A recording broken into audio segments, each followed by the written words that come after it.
Oscar is always on right track. That is why Fast Track Taxi app உடனே download பண்ணுங்க.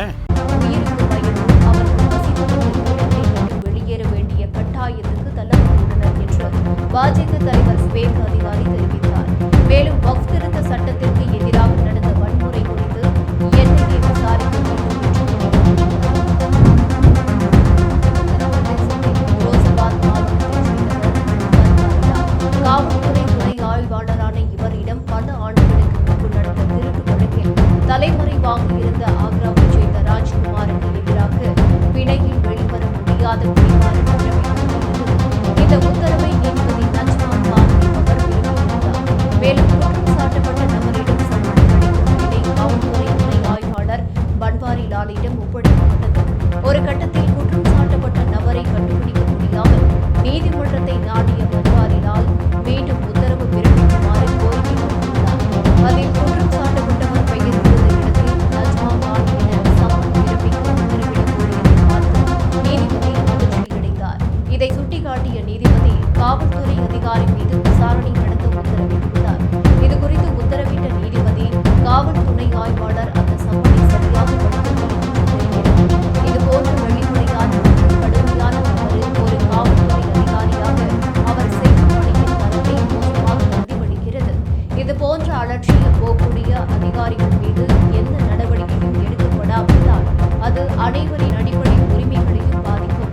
பன்வாரிலாலின் அலட்சியத்திற்காக அவர் மீது விசாரணை நடத்தி உரிய நடவடிக்கை எடுக்குமாறு மூத்த காவல்துறை அதிகாரிகளுக்கு உத்தரவிடுகிறேன் என தெரிவித்துள்ளார்.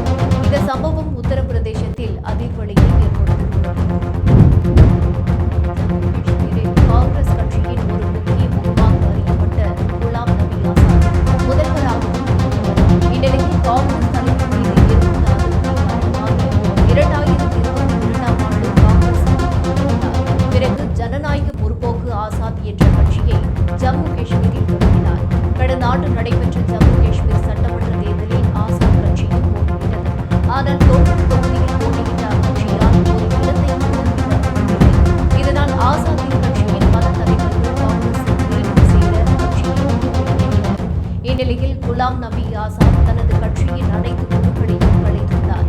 இதுகுறித்து பேசிய குலாம் நபி ஆசாத்தின் செயலாளர் பகீர் ஆரிஃப், ஜனநாயக முற்போக்கு ஆசாத் கட்சியின் அனைத்து மாநில, மாவட்ட மற்றும் தொகுதி அளவிலான குழுக்களையும் அதன் தலைவர் ஆசாத் கலைத்துள்ளார்.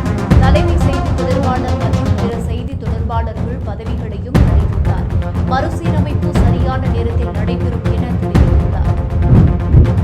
பிரதமர் மோடி தலைமையிலான மத்திய அரசு சட்டமேதை அம்பேத்கரின் திட்டங்கள் ஆசைகளை நிறைவேற்ற தயாராக இல்லை என்று காங்கிரஸ் கட்சியின் தேசிய தலைவர் மல்லிகார்ஜுன கார்கே குற்றம் சாட்டியுள்ளார். டெல்லியில் செய்தியாளர்களிடம் பேசிய கார்கே, அம்பேத்கர்